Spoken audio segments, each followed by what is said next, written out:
Welcome back. CM અને deputy CM 2 દિવસ દિલ્હીના પ્રવાસે જઈ રહ્યા છે. દિલ્હી ખાતે નીતિ આયોગની બેઠકમાં તેઓ સામેલ થશે. બેઠકમાં રાજ્યના વિકાસનો રોડ મેપ રજૂ કરાશે. ડેપ્યુટી સીએમ હર્ષ સંઘવી આજે દિલ્હી જવા રવાના થશે. Political editor Kinjal Mishra phone line પર. કિંજલ, 2 દિવસ તેઓ દિલ્હીની મુલાકાતે છે. નીતિ આયોગની બેઠક છે. ગુજરાતના કયા મુદ્દા છે જે ચર્ચાનો વિષય બનશે? વધુ વિગતો. देखो मुख्यत्वे बात કરવામાં આવે તો એક નીતિ આયોગની બેઠક છે 11 જૂને. એની અંદર સીએમ ડેપ્યુટી સીએમ ગુજરાતને લઈને પ્રેઝન્ટેશન કરશે. તેની અંદર ગુજરાતના જેટલા પણ મહત્વાકાંક્ષી પ્રોજેક્ટ છે તેની ચર્ચા છે તે કરવામાં આવશે. ગુજરાત એ હંમેશા રોલ મોડલ રહેલું છે. સોલાર એનર્જીની વાત કરવામાં આવે કે વર્તમાન સ્થિતિની અંદર પેટ્રોલ ડીઝલની વચ્ચે ઈવી અને બૂસ્ટઅપ કરવાની વાત કરવામાં આવે કે સરકારની નીતિઓથી લોકોને થતા ફાયદાની વાત કરવામાં આવે કે પછી કૃષિ ક્ષેત્ર હોય કે પછી સામાન્ય ક્ષેત્રે લોકોને માટે જે ફ્રેન્ડલી ગવર્મેન્ટની વાત કરવામાં આવે તે મુદ્દે એક આખું પ્રેઝન્ટેશન છે તે નીતિ આયોગની અંદર થઈ શકે છે.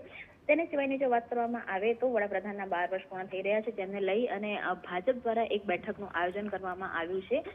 એ બેઠકની અંદર પણ સીએમ ડેપ્યુટી સીએમ છે તે ઉપસ્થિત રહેવાના છે કે જેની અંદર 12 વર્ષના આગામી સમય 12 વર્ષની ઉપલક્ષની અંદર જે કાર્યક્રમો છે, વૃક્ષારોપણ સહિતના જે અલગ અલગ સેવાકીય કામો છે તેની પર પણ જે ચર્ચા છે તે બેઠકમાં થશે. એટલે એ બેઠક જે પાર્ટીની બેઠક છે, પાર્ટીની બેઠકમાં પણ સહભાગી સીએમ ડેપ્યુટી સીએમ થવાના છે.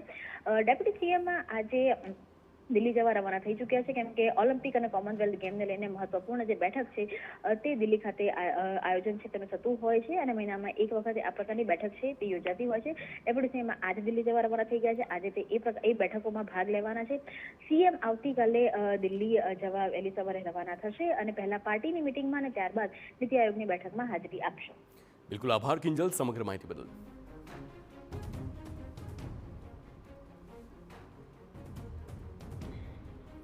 તો આ પ્રકારે હવે 2 દિવસ દિલ્હીની મુલાકાતે છે. આવતીકાલે સીએમ જશે. આજે ડેપ્યુટી સીએમ હર્ષ સંઘવી દિલ્હી માટે રવાના થશે.